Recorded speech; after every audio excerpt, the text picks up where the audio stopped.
إن الحمد لله نحمده ونستعينه ونستغفره ونتوب إليه. أشهد أن لا إله إلا الله وحده لا شريك له إقرارا به وتوحيدا، وأشهد أن محمدا عبده ورسوله صلوات الله وسلامه عليه وعلى آله وأصحابه والتابعين وتابع التابعين ومن تبعهم بإحسان إلى يوم الدين. أما بعد، ikhwani fiddin, azza Allah wa iyyakum. Melanjutkan kembali pelajaran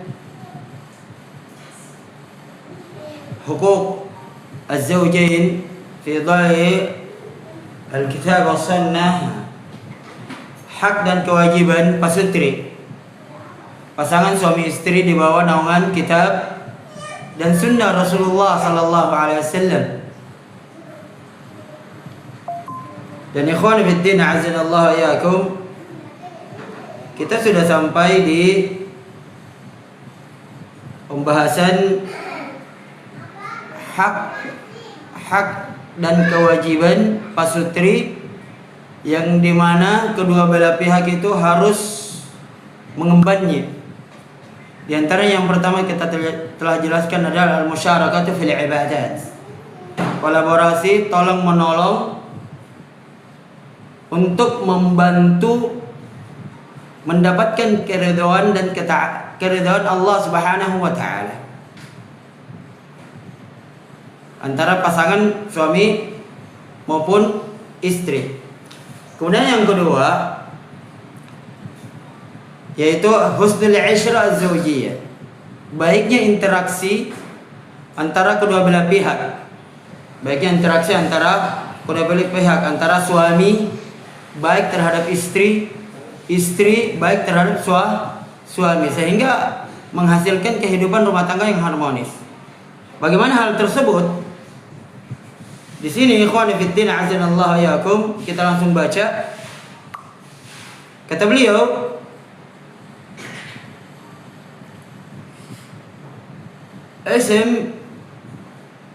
sudah dibahas ini ya, yang khairukum li ahli wa ana khairukum li ahli, baiknya pergaulan, sudah ya. Yang dimana sebelumnya secara garis besarnya yang namanya suami istri, mereka berada dalam satu atap, bahkan mereka berada dalam satu ranjang, satu kamar, sehingga yang paling pantas untuk saling tolong menolong, memberikan motivasi, dorongan untuk berbuat ketaatan kepada Allah Subhanahu wa taala, sehingga bukan hanya dia menghasilkan kehidupan harmonis di dunia, akan tetapi berlanjut di akhirat. Iya. Di sini beliau sebelumnya mencontohkan bahwasanya Nabi sallallahu alaihi wasallam itu mewasiatkan untuk berbuat baik kepada istrinya, kepada keluarganya. Iya, kepada keluarganya, terlebih lagi kepada istrinya. Oleh karena itu kita tidak pernah temukan Nabi kita istrinya banyak. Iya. Akan tetapi tidak pernah kita dapatkan kisah Nabi SAW menampar istrinya. Pernah? Tidak pernah sama sekali. Menampar budaknya, memukul budaknya, tidak pernah sama sekali. Iya. Nabi SAW tapi biasanya memukul, bahkan membunuh itu hanya di peperangan. Beliau menjadi orang yang paling terdepan, yang paling pemberani. Bahkan para sahabat-sahabat di perang Uhud itu berlindung di belakangnya beliau. Akan tetapi begitu di rumah, beliau adalah orang yang paling lembut, baik itu dari segi tutur kata, iya, apalagi perbuatan itu sangat baik, lembut terhadap istri-istri. Ini beliau. Jadi beliau adalah orang yang paling terbaik dari seluruh manusia. Iya. Dan sosok contoh kepala rumah tangga yang paling terbaik, yang memprioritaskan kebahagiaan rumah tangganya. Iya, terutama istrinya. Barakallahu fiik. Iya, sudah dijelaskan pendalilannya, dan ini yang mengatakan adalah istrinya Nabi sallallahu alaihi wasallam, Aisyah. Iya, yang mempersaksikan hal tersebut dan mengabarkan kepada orang lain. Yang dimana telah disebutkan dalam riwayat Imam At-Tirmidzi ketika itu dari jalan istrinya Nabi Aisyah, khairukum li ahli wa ana khairukum li ahli. Sebaik-baik kalian adalah orang yang paling baik terhadap keluarganya. Ya, tentunya di sini keluarganya, anaknya, terutama istrinya. Dan kata beliau, dan saya adalah yang paling baik interaksinya terhadap keluargaku dibanding kalian. Masya Allah, Masya Allah. Dikarenakan ikhwan fillah azanallahu yakum, iya, orang yang paling baik terhadap keluarganya, keluarga kecilnya ini, iya, otomatis apa? Akan menjadi harmonis. Begitu harmonis keluarga sama anak-anak, keluarga kecil kita, otomatis pikiran tenang dah. Iya, pikiran tenang. Iya, kita semangat untuk mencari dunia, mencari pundi-pundi rezeki yang Allah Subhanahu wa taala curahkan kepada hambanya. Iya. Semangat kitanya. Dan tujuan utamanya apa? Gimana membahagiakan keluarga kecil kita. Terutama apa? Istri kita. Ya, jadi hukum asal kita harus fokus kepada keluarga kecil, kepada istrinya, bagaimana membahagiakan istrinya kita. Apa sih hal-hal yang dia senangi? Iya. Setiap suami istri, apalagi istri suami, kita fokus kalau kita sebagai laki-laki kepala rumah tangga, istri kita apa sih dia memiliki kelebihan dan kekurangan. Kita fokus kepada kelebihannya dia, jadi semakin cinta. Terus kita fokus kepada hal-hal yang dia sukai. Apa? Kita fokus 1, 2, 3, 4, kita list, kita catat, kita hafal. Ini yang dia paling, ini hal-hal yang dia sukai, 1, 2, 3, 4, 5 dan seterusnya. Kemudian kita lihat mana yang paling dia sukai. Kita fokus mencari harta, mencari dunia, mencari apa yang Allah Subhanahu wa taala berikan dari rezeki yang halal untuk membahagiakan istri kita. Iya, hal-hal yang dia senangi kita keluarkan di situ.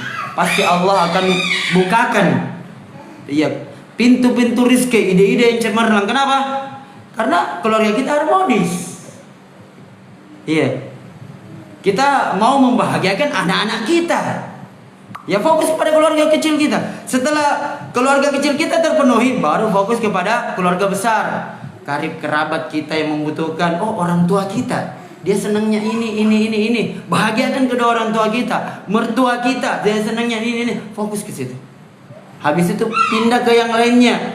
Adik kakak kita, yang mana yang membutuhkan, apa yang mereka senangi, apa yang mereka cita-citakan, apa yang mereka impikan.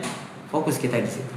Maka Allah Subhanahu wa taala akan memberikan berbagai macam rezekinya dari arah yang tidak disangka-sangka. Terbuka jalan lebar. Iya. Bisa dipahami di sini? Barakallahu fiikum.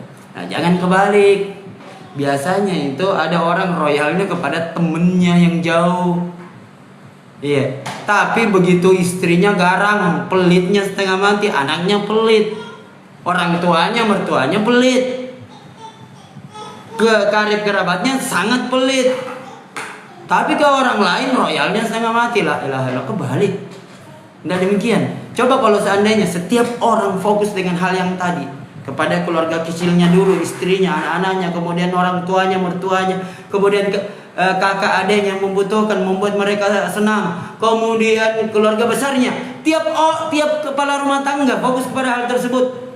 Wow, masyarakat akan menjadi apa? Tentram. Negara ini akan menjadi makmur, pastilah. Ini barakallahu fiik. Sebagaimana implementasi sabdanya Nabi, khairukum li ahli wa ana khairukum li ahli. Sebaik-baik kalian adalah orang yang paling terbaik di antara kalian adalah orang yang paling baik, optimal terbaik membahagiakan keluarganya. Iya, ahli keluarganya. Dan saya, Nabi sendiri yang mencontohkan, adalah orang yang paling baik interaksinya terhadap keluargaku dibandingkan kalian. Iya, di antara kalian. Barakallahu fiik. Kemudian ikhwan fiddin, a'azanallahu wa iyyakum.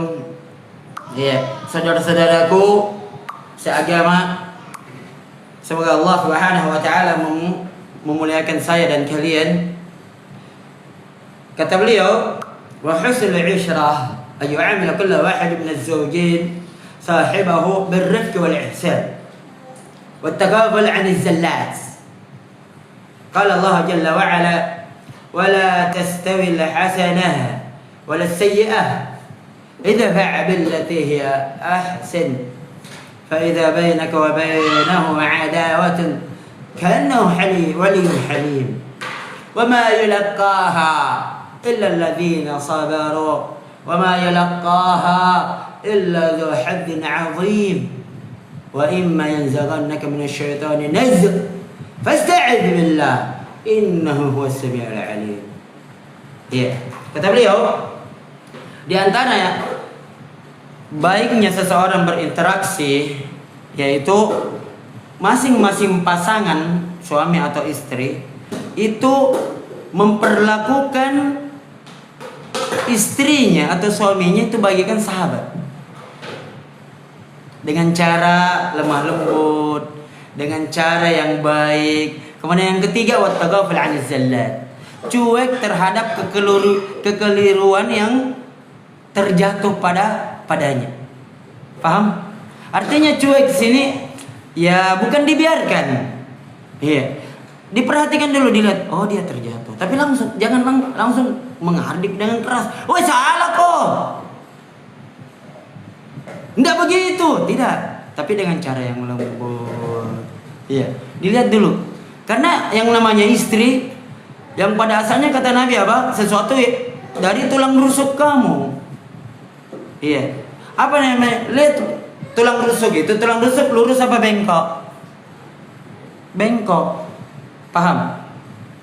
Lurus atau bengkok? Bengkok. Sesuatu yang bengkok dipaksa untuk lurus, patah dah. Patah. Iya. Oleh karena itu apa? Kalau terjadi kekeliruan, iya, kesalahan, baik itu kesalahan besar ataupun kecil, makanya dipetakan dulu. Kesalahan istri kita, anak-anak kita, saudara kita, iya, atau orang terdekat kita, itu kesalahan besar atau kesalahan kecil. Kalau kesalahan kecil, ya udah cuek aja, iya, ditegur, langsung dibenarkan, tapi dengan cara yang halus sambil bercanda, atau mungkin cuek, nanti aja diingatin, iya. Kalau ada kesalahan, kekeliruan, kalau memang kita cinta sama dia, yang namanya kesalahannya kita ajari orang. Dan yang namanya seseorang memperbaiki, bisa langsung dia perbaiki, bisa langsung 1 kali, 2 kali, 3 kali, 4 kali terjatuh. Paham?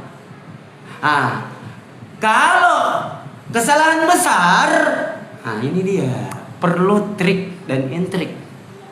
Iya, berbeda. Kalau menurut Al-Quran Sunnah berbeda antara istri sama anak. Iya, kalau istri, keluarga, kesalahan besar, ya ditegur dulu dengan cara yang baik. Nggak mau dengar, didiemin. Nggak mau dengar lagi, pisah ranjang. Enggak mau lagi dengar, ya udah dipukul, tapi pukulannya jangan sampai berbekas. Pukul daerah yang berdaging-daging tuh. Ya bukan pipinya ya, mungkin teman-teman pipinya gemuk dipukul pipinya, enggak. Pukul bagian pantatnya, atau pukul bagian betisnya, atau pukul bagian telapak kakinya, tapi jangan sampai apa berbekas. Ya paham ya? Jangan sampai berbekas. Ya. Oleh karena itu kita lihat kembali ke ayat. Allah Subhanahu wa taala berfirman akan hal tersebut. Jadi ada 3 hal ya. Yang pertama, memperlakukan istri kita atau suami kita dengan cara lemah lembut. Kemudian dengan cara yang baik. Kemudian yang ketiga, kita at-taghaful 'anil zallat, cuek ya, terhadap kekeliruan yang dia terjatuh padanya. Pendalilannya adalah firman Allah Subhanahu wa taala di surat Fussilat di ayat 34, 35 sampai 36. Ya. Di mana Allah Subhanahu wa taala berfirman,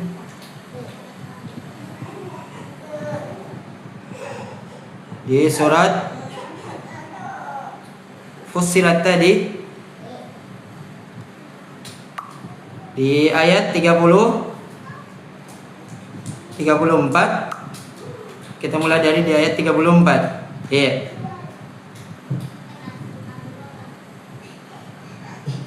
Wala tastawil hasanah wala sayyi'ah idfa' billati hiya ahsan fa idza alladhi bainaka wa bainahu 'adawah ka'annahu waliyyun hamim wa ma yalqaha illa alladhina sabaru wa ma yalqaha illa dzu haddin 'azim. Dan tidaklah sama kebaikan dengan kejahatan. Jelas? Tidak sama kebaikan dengan kejahatan. Tolaklah kejahatan itu dengan cara yang lebih baik. Perhatikan ini.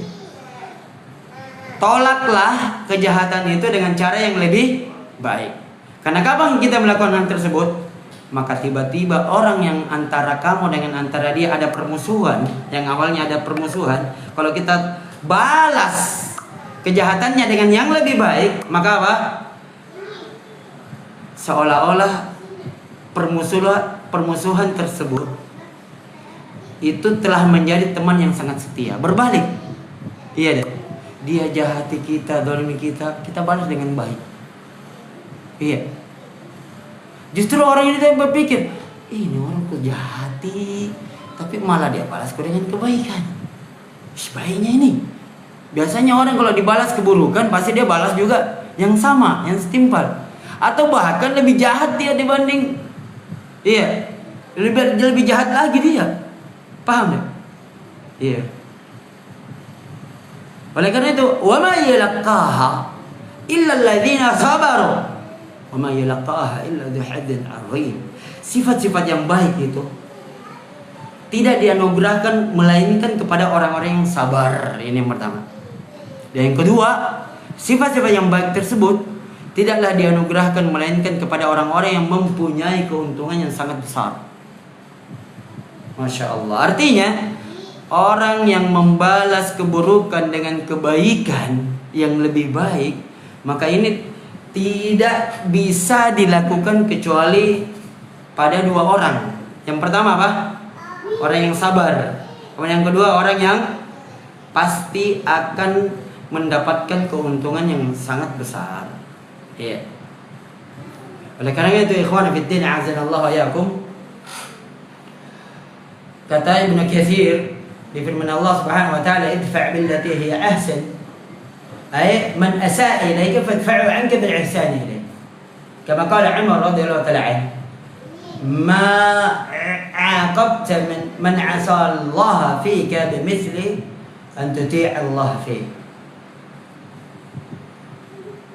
Nah, kata beliau, siapa saja yang berbuat buruk kepada engkau, maka balaslah dengan berbuat baik dengannya. Iya. Sebagaimana yang diucapkan oleh Umar radhiyallahu ta'ala, kata beliau, ma aqabta man 'asa Allah fika bimithli an tuti'a Allah fihi. Oh, dalam ini maknanya.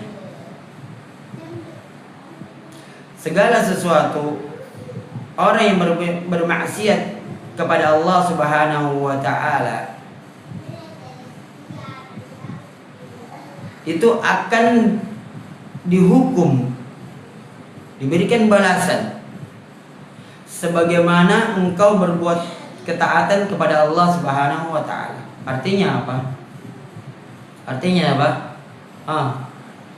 Artinya apa? Kalau ada orang yang menzalimi, berarti engkau membalasnya dengan kebaikan, maka engkau akan mendapatkan pahala. Pahala yang kamu dapatkan itu sama dengan engkau berbuat ketaatan kepada Allah Subhanahu wa taala. Oleh karena itu, perhatikan sini. Perhatikan. Yang tidur, bangun. Tolong tutup pintu. Tolong tutup pintu. Tutup pintu. Suruh Nana. Pintu itu juga ditutup. Kemudian kipas arahkan ke sini. Suruh Nafisa ikut belajar.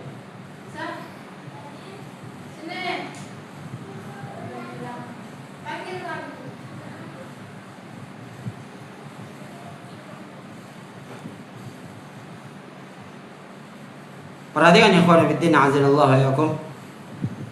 Di firman Allah Subhanahu wa taala lanjutannya, "Fa idzal ladzi bainaka wa bainahu 'adawah ka'annahu waliyyun hamim." Kenapa enggak keluar itu? Sini kok, ikut belajar. Tutup pintu. Kalau ini jadi tutup pintunya. Situ. Itu kalau dipanggil sama orang tua langsung bergerak nah. Kenapa lambat sekali? Saya ambil HP-mu itu. Itu juga sudah tutup belum? Ini kipas arahkan ya.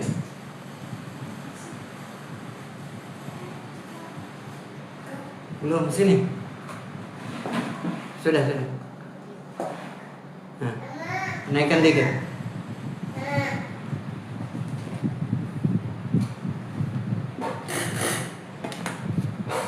Ya udah. Barakallahu fiik. Kemudian di sini kata beliau, kata Ibnu Katsir, siapa namanya Ibnu Katsir?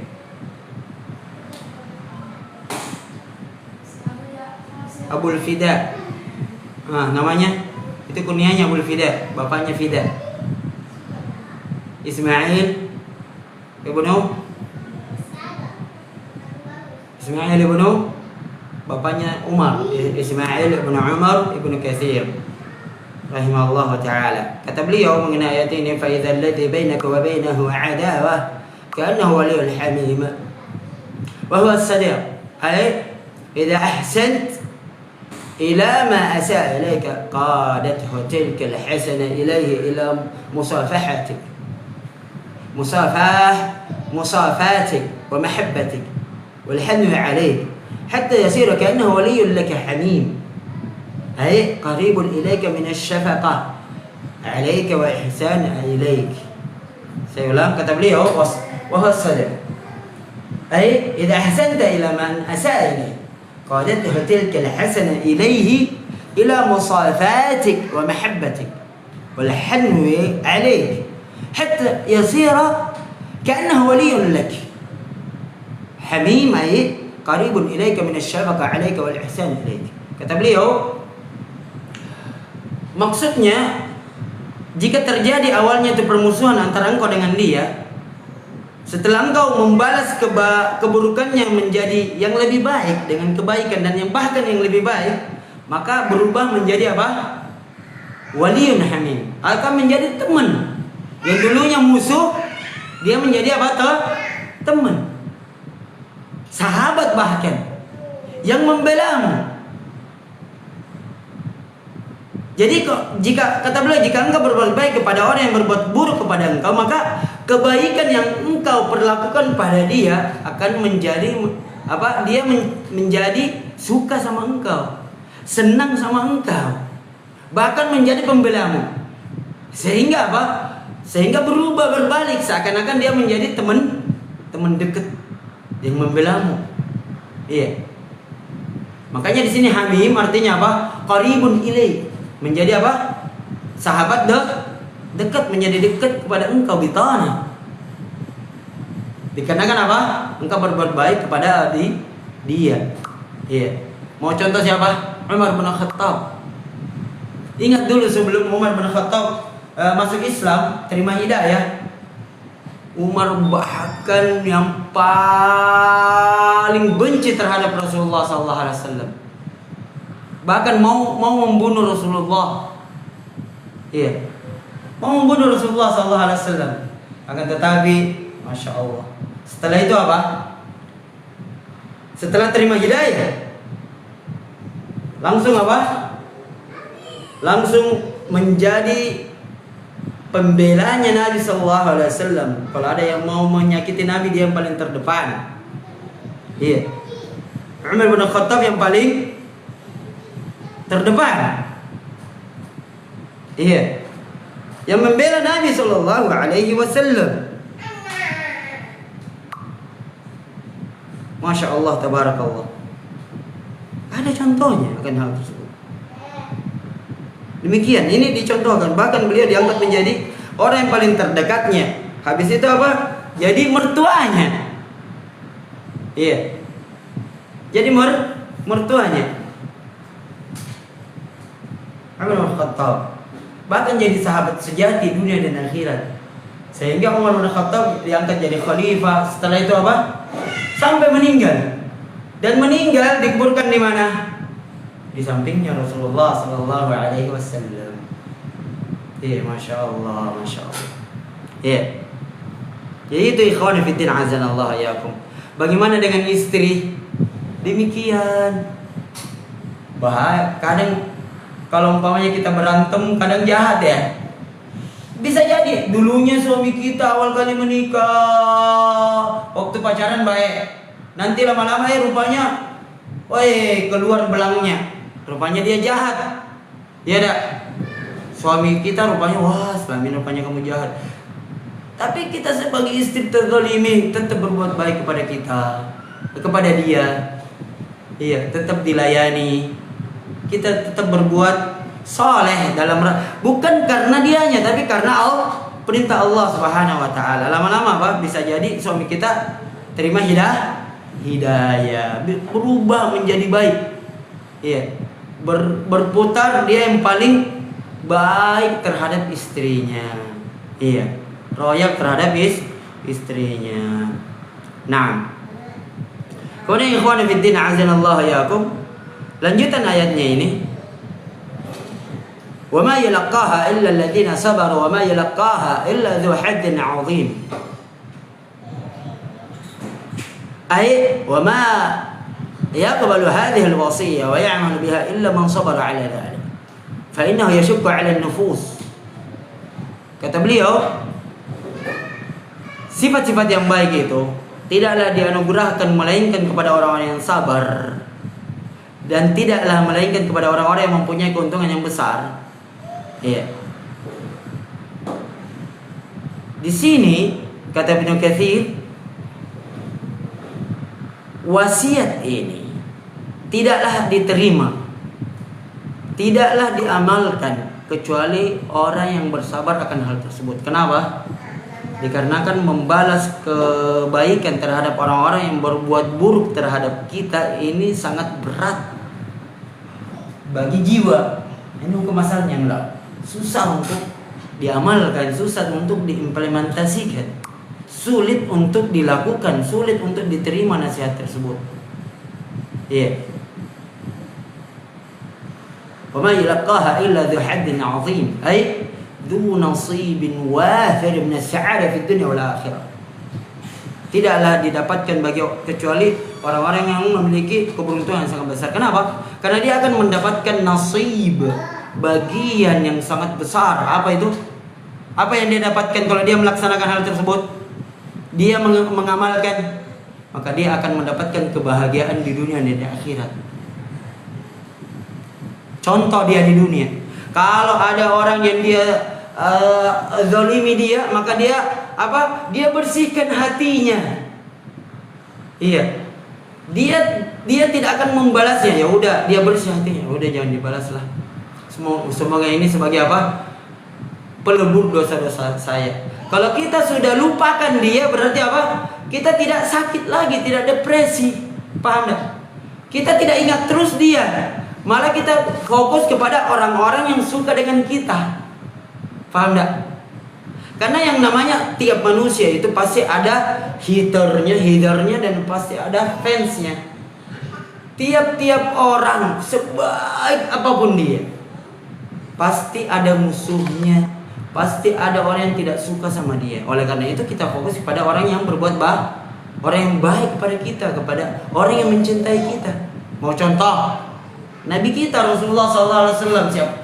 Beliau adalah orang yang paling terbaik dari seluruh makhluk Allah Subhanahu wa taala, mulai dari awal penciptaan Nabi Adam sampai hari kiamat. Masih ada musuhnya enggak? Masih ada yang benci kepada Nabi enggak? Masih ada yang tidak senang kepada Rasulullah sallallahu alaihi wasallam apa enggak? Masih ada. Apalagi kita ini. Oleh karena itu kita fokus kepada orang yang mencintai kita dan lupakan orang yang berbuat buruk kepada kita. Maka hati kita tenang enggak? Tenang. Coba kalau umpamanya kita didolimi terus kita balas, mau membalas, wah saya akan balas ini.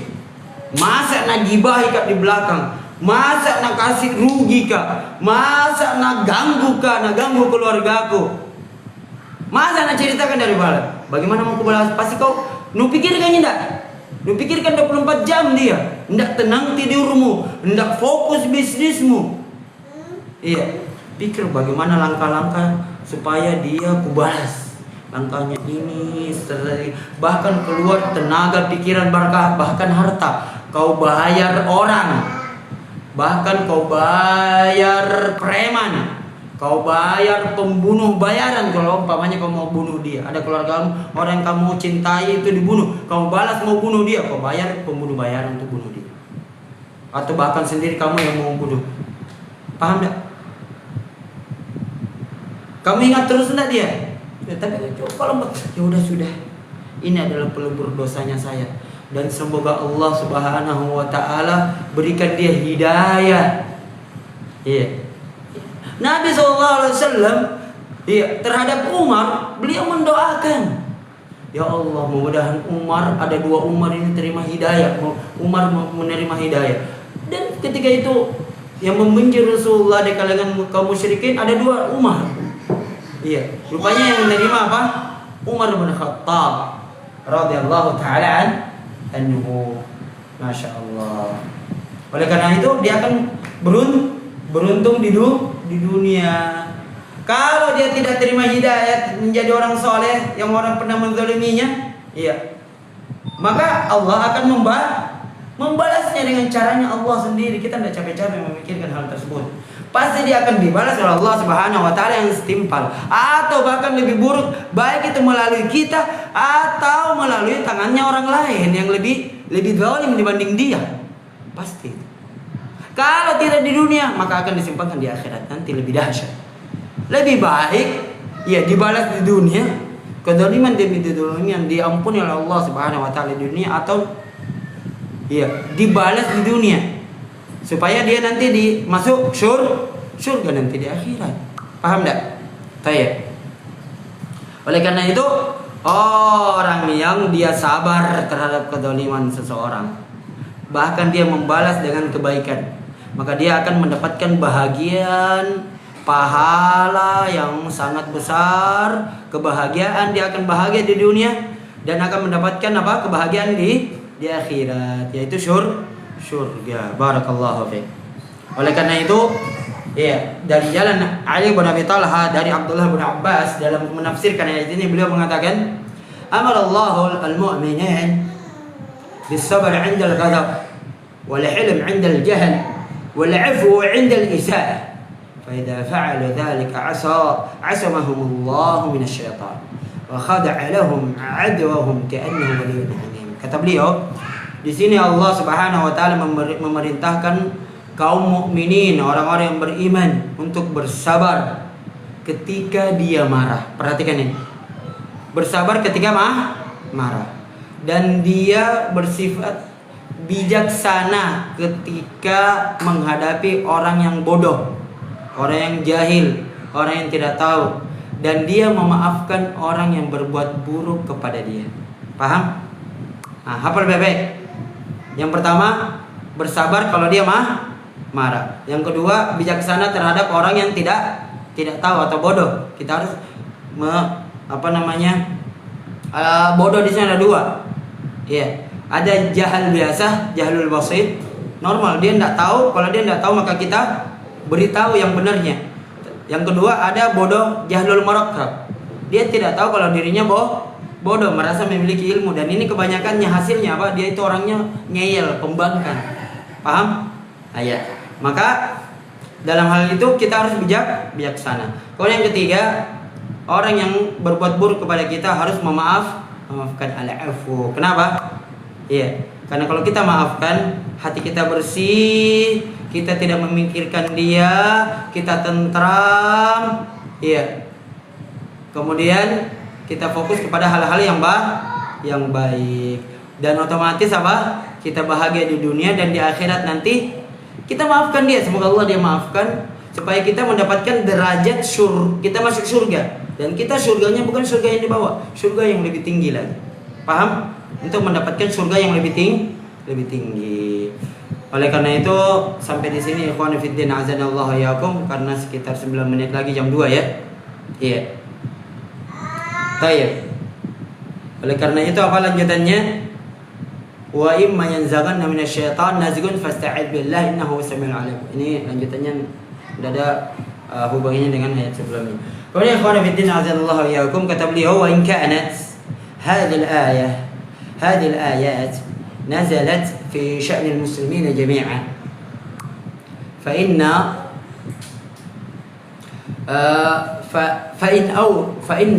أولى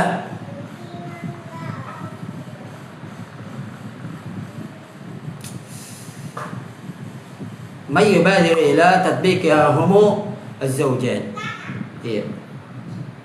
وكذا فليتجنبنا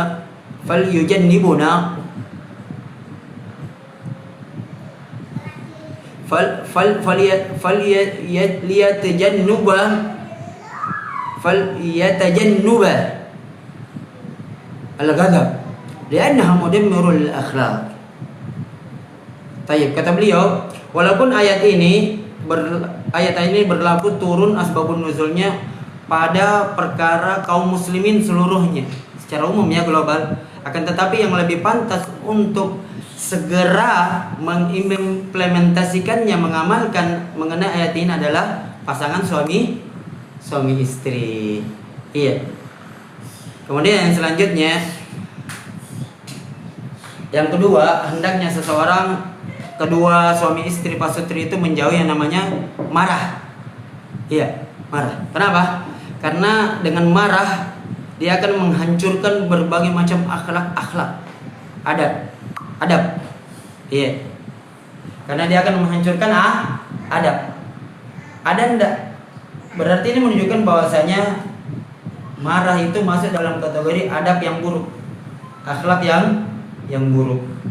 Oleh karena itu Rasulullah SAW pernah mewasiatkan kepada seseorang yang minta nasihat. Dalam hadis yang diriwayatkan oleh Imam Al-Bukhari dalam Kitab Al-Adab, bab al-hadar min al-ghadab, bahwasanya pembahasan tentang berhati-hati terhadap marah, di jilid 8 halaman 28 di nomor hadis 6116. Di situ ada seseorang sahabat meminta wejangan kepada Rasulullah SAW.